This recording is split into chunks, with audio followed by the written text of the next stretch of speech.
أعوذ بالله من الشيطان الرجيم بسم الله الرحمن الرحيم الحمد لله رب العالمين والصلاة والسلام على سيد الأنبياء والمرسلين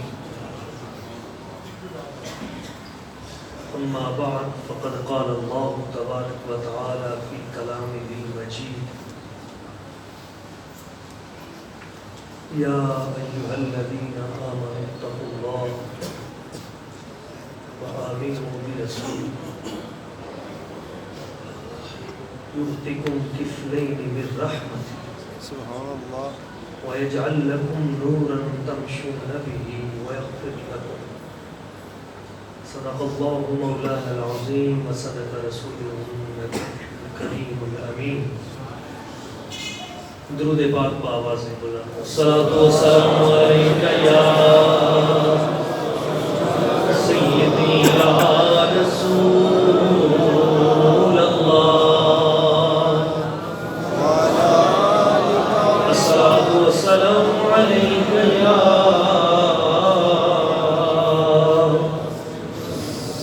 سیدی یا حبیب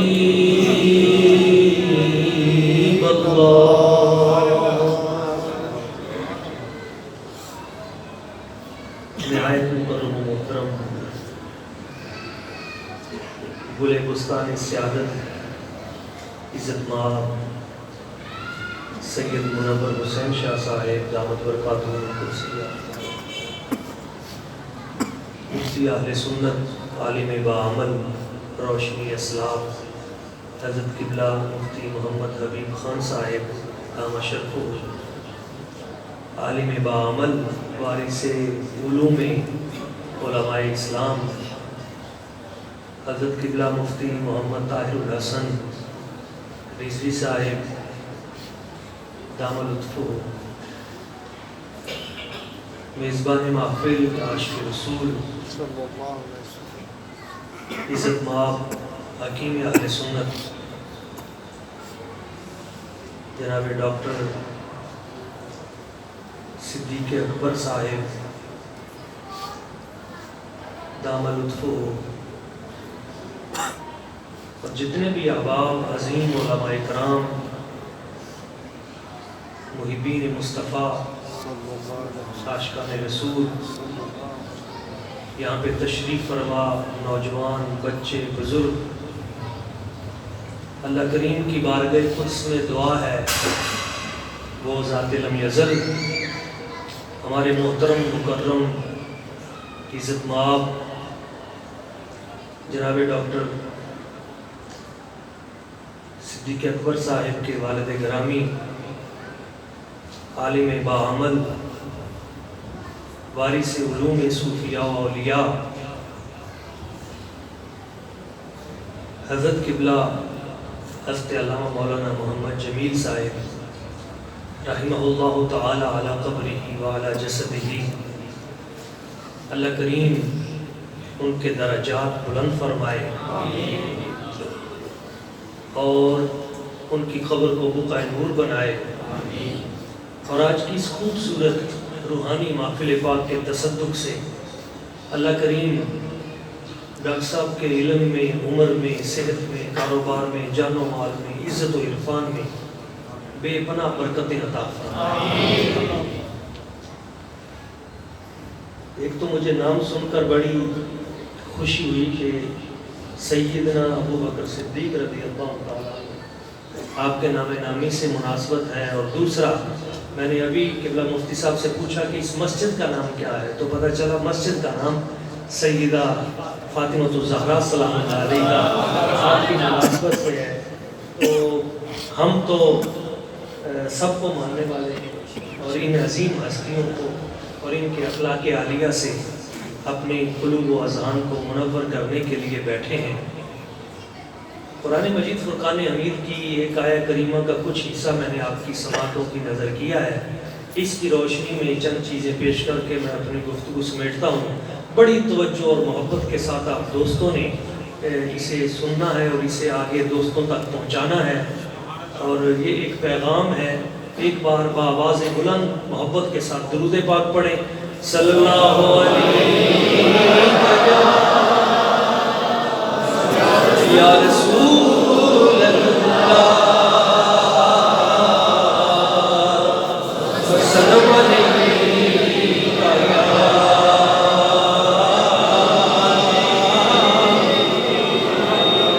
حبیب اللہ سرکار کے اوصاف کا اظہار کریں گے سرکار کے اوصاف کا اظہار کریں گے ہم پہ بھی کرم سید ابرار کریں گے ہم پہ بھی کرم سید ابرار کریں گے اور سرکار کی تعریف وظیفہ ہے زبان کا بھئی سرکار کی تعریف وظیفہ ہے زبان کا یہ جرم اگر ہے تو لکھ بار کریں گے ہم پہ بھی کرم سید ابرار کریں گے اور دایاں بازو اٹھا کے آپ نے یہ مصرع میرے ساتھ پڑھنا ہے ختم نبوت پہ میری جان بھی قربان مل کے پڑھنا ہے ختم نبوت پہ میری جان بھی قربان ناموس رسالت پہ میری جان بھی قربان ہے گنبد خضرا پہ میری جان بھی قربان ناموس رسالت پہ میری جان بھی قربان ہے ختم نبوت پہ میری جان بھی قربان یہ جرم اگر ہے تو لکھ بار کریں گے ہم پہ بھی کرم سید ابرار کریں گے اور جاؤ جو مدینے تو سنو کان لگا کر بھئی جاؤ جو مدینے تو سنو کان لگا کر سرکار کی باتیں در و دیوار کریں گے ہم پہ بھی کرم سید ابرار کریں گے بڑا خوبصورت شعر کہ جس روز کوئی اور مددگار نہ ہوگا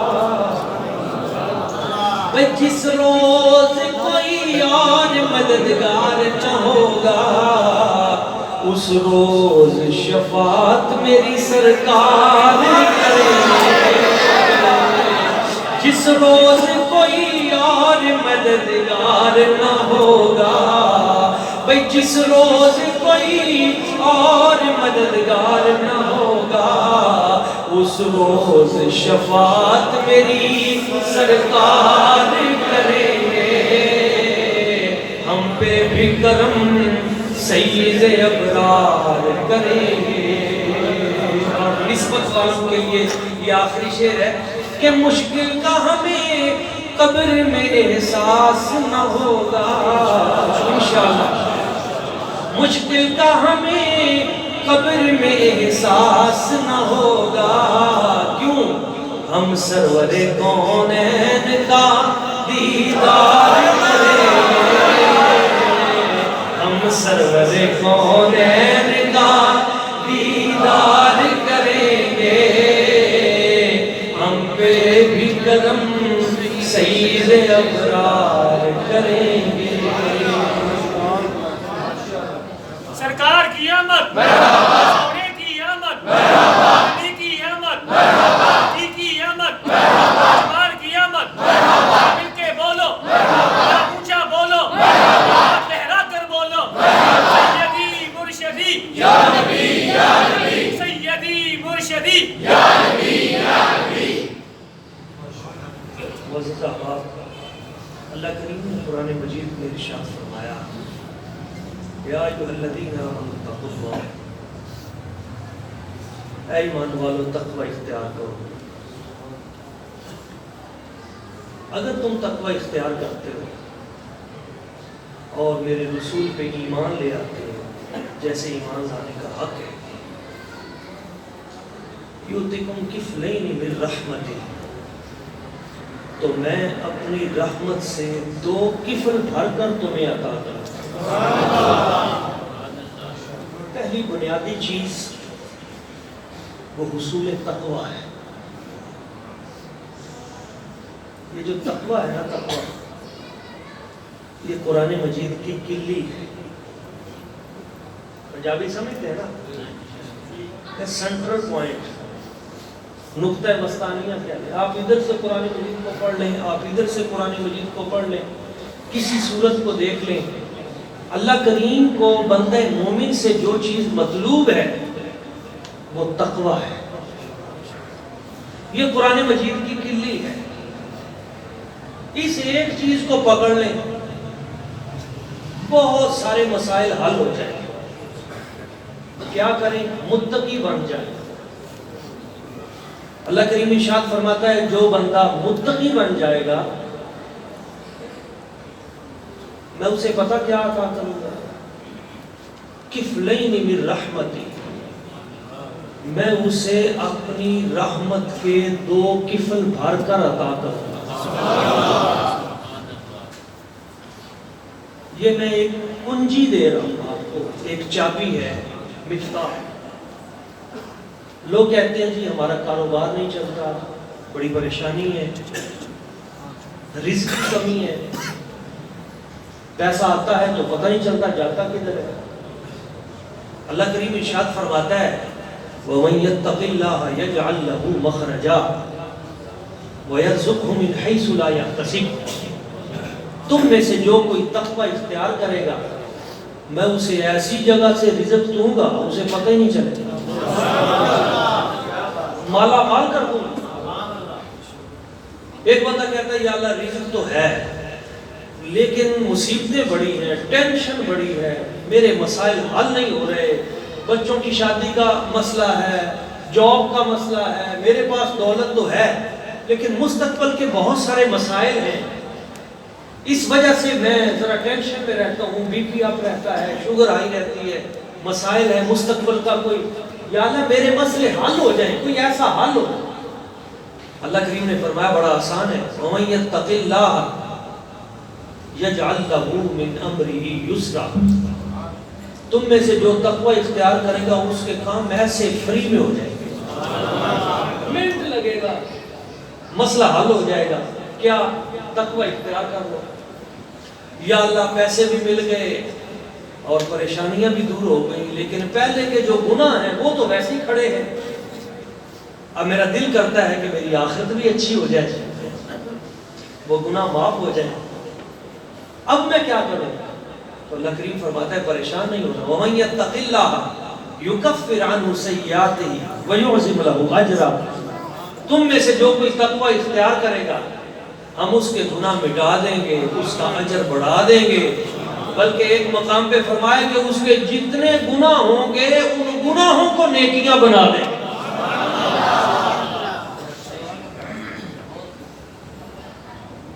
اس کے آگے ہم اسے کیا دیں گے؟ تو فرمایا ہم اسے 2 کفل بھر کر دیں گے اپنی رحمت کے. اور ابھی رحمت دریا کا نعرہ لگا تو یہ ایک اور مناسبت بھی یہاں قائم ہو گئی. یا اللہ یہ کفل کیا ہوتا ہے؟ 2 کفل بھر کے رحمتوں کے اللہ تعالیٰ فرماتا ہے میں عطا کروں گا. تو میرا چونکہ بنیادی طور پہ تعلق ہے دیہاتی زندگی سے، بنیادی طور پہ میں پینڈو آدمی، تو میں بڑی سادہ سی قبلہ مفتی صاحب میں مثال دیتا ہوں تاکہ ہمارے جو دوست ہیں ان کو سمجھ میں آ جائے. کفل کسے کہتے ہیں؟ یہ ڈیرے پر جس وقت چارہ ختم ہو جاتا ہے نا، پٹھے یا توڑی بھوسا جسے کہتے ہیں، تو پھر آخری دنوں میں پھر یوں کیا جاتا ہے کہ ہم سائے سے مانگتے ہیں لوگ، یار وہ تھوڑی سی توڑی دے دو. وہ کہتا ہے ٹھیک ہے بھائی آپ ایسے کرنا کہ ایک چادر جو ہے وہ وہاں سے بھر دو، تو وہ جو کسی کے ڈیرے سے توڑی لینے کے لیے ہم پلی استعمال کرتے ہیں نا، اس کو عربی میں کفل کہتے ہیں، اپنے ڈیرے والی نہیں ہے۔ اب میری بات نہیں سمجھے؟ مفتی صاحب سمجھ گئے؟ وہ جو پوری وہ ریڑھی پر ایک ہی پوری آتی ہے نا، پنجابی میں کہتے ہیں مانگ بھی منگی تو رہی بھی ننگی، یعنی بھائی ہم نے جب دوسرے سے ہمسائے سے مانگا ہے تو پھر کوئی بڑی چادر ہو اور پھر ڈبل ہو، تو ڈیرے پر جو سب سے بڑی چادر ہوتی ہے اسے کفل کہتے ہیں۔ رب فرماتا ہے ایک تمہارے ڈیرے کی چادریں ہیں اور ایک میرے کارخانے قدرت کی چادریں ہیں، تو جو چادریں میں نے اپنے کارخانے قدرت میں رکھی ہیں وہ جو سب سے بڑی دو چادریں ہیں نا، جو بندہ تقوی اختیار کرے گا اسے سب سے بڑی دو چادریں اپنی رحمت سے بھر کے عطا کرے گا۔ اچھا اب ایک بات اور سمجھ لیجئے اس کے ساتھ ہی، آپ بڑی توجہ سے ماشاءاللہ سن رہے ہیں بات۔ ایک ہے ہمارے نزدیک چادر کا تصور اور ایک ہے ہمارے رب کی چادر۔ اچھا ان دونوں میں بڑا فرق ہے۔ اللہ کے ہاں گنتی اور طرح ہے، ہمارے ہاں اور طرح ہے۔ ہمارے ہاں دن رات اس کا تصور اور ہے، اللہ کریم کے ہاں اور ہے۔ نبی کریم صلی اللہ علیہ وسلم نے عرض کی تھی الہی کرم نوازی فرما اور میری امت کو زندگی عطا فرما، تو اللہ کریم نے فرمایا پیارے حبیب ہم نے آپ کی امت کو ایک دن عطا کر دیا۔ کتنا؟ ایک دن پورا عطا کر دیا۔ مفسرین محققین فرماتے ہیں ایک دن سے مراد 1000 سال۔ حضور نے عرض کی یا اللہ تھوڑا سا بڑھا دے، میری امت کی زندگی تھوڑی سی بڑھا دے۔ حضور تو کریم ہے، اپنی امت کے لیے ہم وقت حضور سوچتے، ہر وقت حضور اپنی امت کا خیال، یا اللہ میری امت کو تھوڑی سی زندگی اور دے دے۔ اللہ کریم نے فرمایا چلو آدھا دن اور دے دیتے ہیں۔ اب آپ سمجھدار آدمی ہیں، کتنی ہوگی؟ 1500 سے۔ تو حضور نے عرض کیا اللہ تھوڑی سی اور دے دے۔ 50 سے 5 کروائی نا، کن کے لیے؟ امت کے لیے نا۔ حضور فرماتے ہیں کہ تمام جتنی امتیں ہیں وہ ساری کی ساری نحن الاولون والآخرون، حضور نے فرمایا ہم اول بھی ہیں اور ہم آخر بھی ہیں۔ حضور ہم تو آخر ہوئے کیونکہ ہم آخر میں جو آئے، ہم اول کیسے ہو گئے؟ حضور نے فرمایا دنیا میں آنے کے اعتبار سے ہم آخری ہیں، قیامت والے دن میری امت جنت میں سب سے پہلے جائے گی۔ پچھلی ساری امتیں پہلے جو گزر چکی ہیں وہ وہاں کھڑی ہوں گی انتظار میں، سب سے پہلے جس امت کا حساب ہوگا وہ مصطفیٰ کی امت ہے۔ سب سے پہلے حضور نے فرمایا میری امت جنت میں جائے گی، اس کے بعد باقی امتیں جنت میں جائیں گی، بلکہ آپ کا ایمان تازہ ہو جائے اور دل کا زنگ اتر جائے۔ حضور فرماتے ہیں سب سے پہلے میری امت جنت میں جائے گی۔ کتنی پہلے جنت میں جائے گی؟ تو حضور فرماتے ہیں قد حرمت الجنت علی جمیع الانبیاء والامم حتی تدخلها انت وامتک یا محمد۔ اللہ کریم فرماتا ہے پیارے حبیب ہم نے پہلے دور کے نبیوں پر بھی اس وقت جنت کو روک دیا ہے جب تک آپ اور آپ کی امت جنت میں نہیں چلی جاتی۔ پہلے آپ اپنی امت کو لے کے جنت میں جائیں گے، اس کے بعد ہر نبی اپنی اپنی امت کو لے کے جنت میں جائیں گے۔ ابھی وہ منظر ہوگا کہ پوچھیں گے سبھی حشیر میں سرکار کہاں ہے، پوچھیں گے سبھی حشیر میں سرکار کہاں ہے، اور سرکار پکاریں گے میرے گناہگار کہاں ہے، سرکار پکاریں گے، اور کوثر بھی پکارے گا، آب کوثر بھی پکارے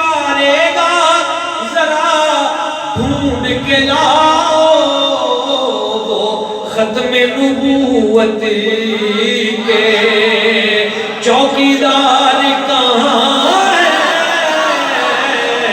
کوثر بھی پکارے گا ذرا ڈھونڈ کے لاؤ، ختم نبوت کے پہرے دار کہاں ہے؟ ناموس رسالت کے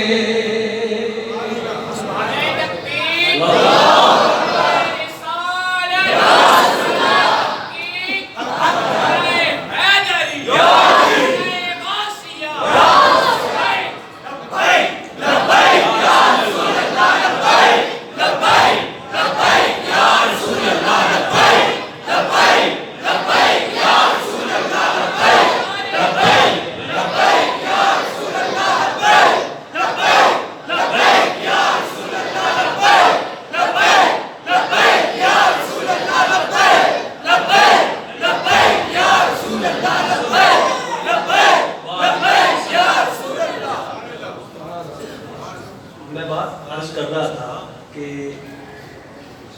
وہ کچھ عمر اور بڑھا دے گی. اب وہ جو 1500 سال کے بعد ہے وہ کچھ ہے، وہ کتنی ہے وہ اللہ کریم جانتا ہے، اس کا حبیب جانتا ہے. یعنی اللہ کریم کے ہاں ایک دن وہ ہمارا 1000 سال بنتا ہے. آپ کو بات سمجھ میں آئی؟ اللہ کریم کی پلی اور ہماری اس میں کچھ فرق سمجھ میں آیا؟ اس کا ایک دن ہمارا کتنا بنتا ہے؟ 1000 سال. اللہ کریم فرماتا ہے مطویاتم بیمینی، یہ ساتوں آسمان اور زمینیں، یہ سارے، یہ سب کچھ تمہارے رب کی داہنی مٹھی میں ہے، جیسے اس کی شان کے لائق. اب بات سمجھ میں آئی ہو؟ اس کی مٹھی میں کیا ہے؟ ساتوں آسمان، زمینیں، کائنات، دریا، پہاڑ، گلستان، سب کچھ. اتنی بڑی بڑی کائناتیں اور آسمان اور زمینیں، یہ سب کچھ جس کی مٹھی میں ہے، جس کی مٹھی اتنی بڑی ہے، اس کی چادر کتنی بڑی ہے. یہاں پہ توکل میں آ کے جواب دے جائے. رب فرماتا ہے ایک چادر بھی نہیں، 2 چادریں بھر کر رحمت کی اس بندے کو عطا کروں گا. کون؟ جو متقی ہوگا. اچھا ایک بات یاد رکھیے گا، آج ہم جن کے احسان ثواب کے لیے جمع ہوئے ہیں وہ ہیں بھی عالم، اور عالم حقیقت میں متقی ہوتا ہی عالم ہے. انما یخشی اللہ من عبادہ العلماء. اللہ سے حقیقی معنوں میں جو تقوی اختیار کرنے والے ہوتے ہیں وہ ہوتے ہی عالم ہیں. اور عالم کی پتہ کیا شان ہے؟ میرے حضور فرماتے ہیں اذا جاء العالم والعابد علی الصراط، جب کل حشر کا دن ہوگا اور عالم بھی پل صراط پہ آ جائے گا، عابد بھی پل صراط پہ آ جائے گا. عابد عبادت کرنے والا، جب دونوں پل صراط پہ آ جائیں گے فقیل للعابد ادخل الجنہ، تو عابد سے کہا جائے گا جاؤ بھائی جنت میں. اللہ کریم فرمائے گا جاؤ جنت میں، وہ جنت میں چلا جائے گا. وقیل للعالم کف ہاؤنا، مگر جو عالم دین ہوگا، صاحب علم ہوگا، اسے حکم ہوگا بارگاہ رب العزت سے تم نے جنت میں نہیں جانا، ٹھہر جاؤ. وہ وہاں ٹھہر جائے گا، انتظار کرے گا، دیکھے گا جو عبادت کرنے والے ہیں، نمازیں پڑھنے والے ہیں، وہ تو جنت میں جا رہے ہیں. اور وہ وہاں عالم کھڑا ہے، انتظار کر کے عرض کرتا ہے الہی یہ عبادتیں کرنے والے تو جنت میں جا رہے ہیں اور مجھے روک دیا گیا ہے کہ یہاں ٹھہرو، حکمت کیا ہے؟ تو اللہ کریم فرمائے گا میرے پیارے بندے، اس نے عبادت اپنے لیے کی تھی، وہ تو جنت میں چلا گیا. تم عالم ہو، تم نے ایسے نہیں جانا. کیا کرنا ہے؟ فشفع لمن احببتا، تو نے اکیلے جنت میں نہیں جانا. لمن احببتا، جو جو تجھے اچھا لگتا ہے اس کو ساتھ لے کے جا.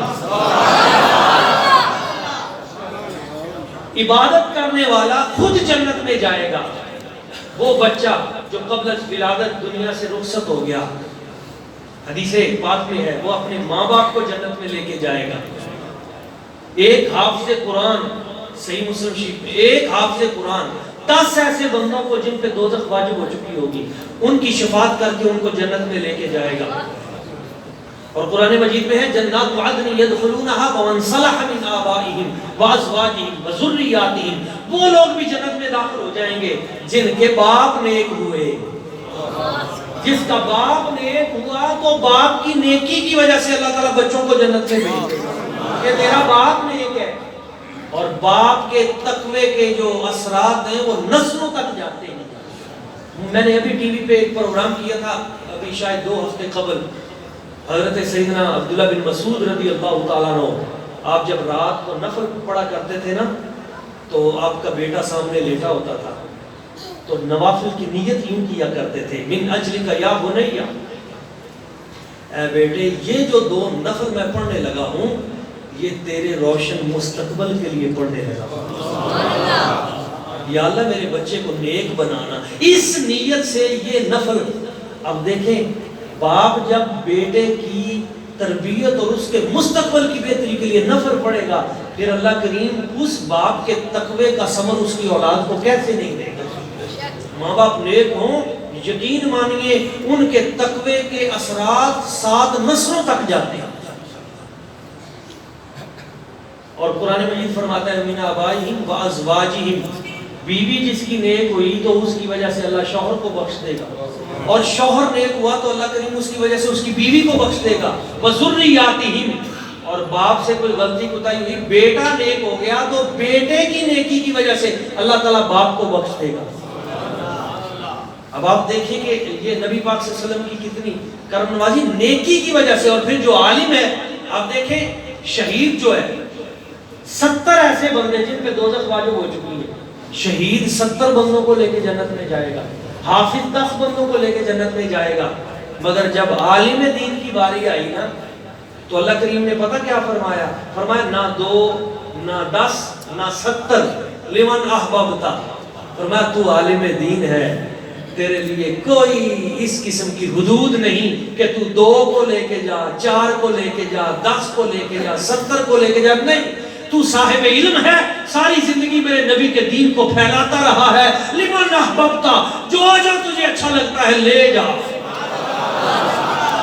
مقام مقام النبیین، تو حضور فرماتے ہیں پھر وہ حشر کے میدان میں انبیاء کے ساتھ کھڑا ہو کر حضور کی امت کی شفاعت کروائے گا۔ متقی کا یہ مقام ہے، اور جب عالم متقی ہو، اعلیٰ حضرت ایک بات فرماتے ہیں بڑی ایمان افروز، آپ فرماتے ہیں عالم بے عمل ہو تو شمع کی طرح ہے، عالم بے عمل ہو تو شمع کی طرح ہے، خود جلتا ہے پر دوسروں کو روشنی دے جاتا ہے، اور عالم اگر صاحب عمل بھی ہو، بعمل ہو، تو فرمایا وہ چاند کی طرح ہے، خود بھی چمکتا ہے، پوری دنیا کو بھی چمکاتا ہے۔ کیا خوبصورت آپ نے تعبیر کی ہے۔ آپ کا ایمان تازہ ہو جائے گا۔ تقوی پہ ہم بات کر رہے ہیں، میرے آقا کریم صلی اللہ علیہ وسلم حضور نے فرمایا جتنے متقی ہوں گے قیامت والے دن، جتنے میری امت میں سچے ہوں گے قیامت والے دن صدیق اکبر کے جھنڈے کے نیچے ہوں گے۔ صدیق اکبر صاحب کی محفل پہ ہم بیٹھے ہیں، تو میں یہ بات یہاں یہ بھی کرنا چاہتا ہوں، اور ہم جوڑنے والے ہیں۔ حضور فرماتے ہیں جتنے سچے ہوں گے سارے صدیق اکبر کے جھنڈے کے نیچے ہوں گے۔ ایک حدیث پاک میری نظر سے گزری اور آپ کا ایمان تازہ ہو جائے گا۔ ایک دن حضرت سیدنا ابو بکر صدیق رضی اللہ تعالیٰ عنہ، افضل البشر بعد الانبیاء، آپ حضور کی بارگاہ میں آئے تو سرکار نے دیکھا آپ کے چہرے پہ تھوڑی سی پریشانی کے آثار ہیں، تو حضور نے پوچھا ابو بکر تم کچھ پریشان لگتے ہو، خیریت ہے؟ عرض کی حضور میں جب بھی مولا علی شیر خدا کرم اللہ وجہ الکریم سے ملا ہوں تو مولا علی شیر خدا نے سلام کرنے میں پہل کی ہے، میری جب بھی ملاقات ہوئی ہے تو مولا علی نے میرے سلام کرنے سے پہلے مجھے سلام کیا ہے۔ حضور آج میں نے دیکھا مولا علی شیر خدا کرم اللہ وجہ الکریم آپ کھڑے ہیں، انہوں نے مجھے سلام نہیں کیا، میں نے سمجھا شاید دیکھا نہ ہو، میں تھوڑا سا قریب ہوا، انہوں نے پھر سلام نہیں کیا، میں تھوڑا سا اور قریب ہوا، انہوں نے پھر سلام نہیں کیا، پھر میں نے جا کر سلام کیا تو انہوں نے جواب دے دیا، حضور میں آپ کی بارگاہ میں آیا ہوں، مجھے لگتا ہے کہ علی مجھ سے ناراض ہے اور میں نہیں چاہتا کہ مجھ سے علی ناراض ہو۔ بات سمجھ میں آئی؟ میں نہیں چاہتا، صدیق اکبر کہتے ہیں کہ مولا علی شیر خدا مجھ سے ناراض ہو، حضور مجھے لگتا ہے کہ وہ مجھ سے ناراض ہے۔ میرے سرکار نے فرمایا بات تو ٹھیک ہے تمہاری، قابل تشویش ہے، ابھی بلاتے ہیں۔ حضور نے بلایا، مولا علی شیر خدا آپ حاضر خدمت ہوئے، حضور حکم فرمائیں۔ سرکار نے فرمایا بھائی جب بھی تم ملتے ہو صدیق اکبر سے تو تم سلام کرنے میں پہل کرتے ہو، آج کیا وجہ تھی کہ تم نے سلام نہیں کیا اور پھر ابو بکر صدیق نے خود تمہیں سلام کیا ہے، اس کے پیچھے کیا بات ہے؟ تو عرض کی حضور بات تو ہے، یہ نہیں کہ بات نہیں، بات ہے واقعی، لیکن پریشانی والی بات نہیں ہے۔ حضور نے فرمایا چلو بھی جو بھی ہے بتاؤ آخر کیا بات ہے کہ تم نے آج سلام کرنے میں پہل کیوں نہیں کی؟ یقین مانیے یہ ایک بات کافی ہے، سمجھنے والے کے لیے کافی ہے، فتنے ختم کرنے کے لیے کافی ہے، اگر کوئی سمجھنے کے لیے آیا ہے۔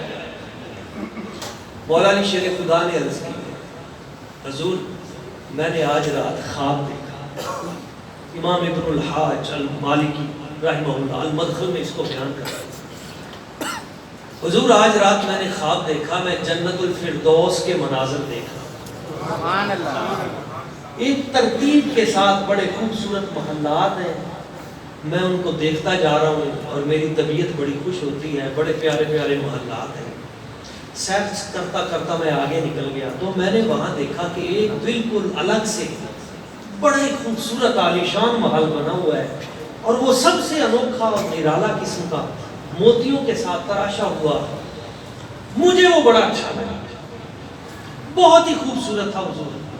میں جب اس کے قریب پہنچا کہ بھئی یہ کس کے لیے یہ اسپیشل جو بنا ہوا ہے، تو وہاں فرشتے کھڑے تھے، میں نے ان سے پوچھا کہ یہ محل اللہ کریم نے کس کے لیے بنایا ہے؟ تو فرشتوں نے مجھے بتایا مولا علی شیر خدا یہ جو محل ہے نا سب سے آپ کو خوبصورت لگ رہا ہے، یہ اللہ کریم نے اس بندے کے لیے بنایا ہے جو سلام کرنے میں پہل کرتا ہے۔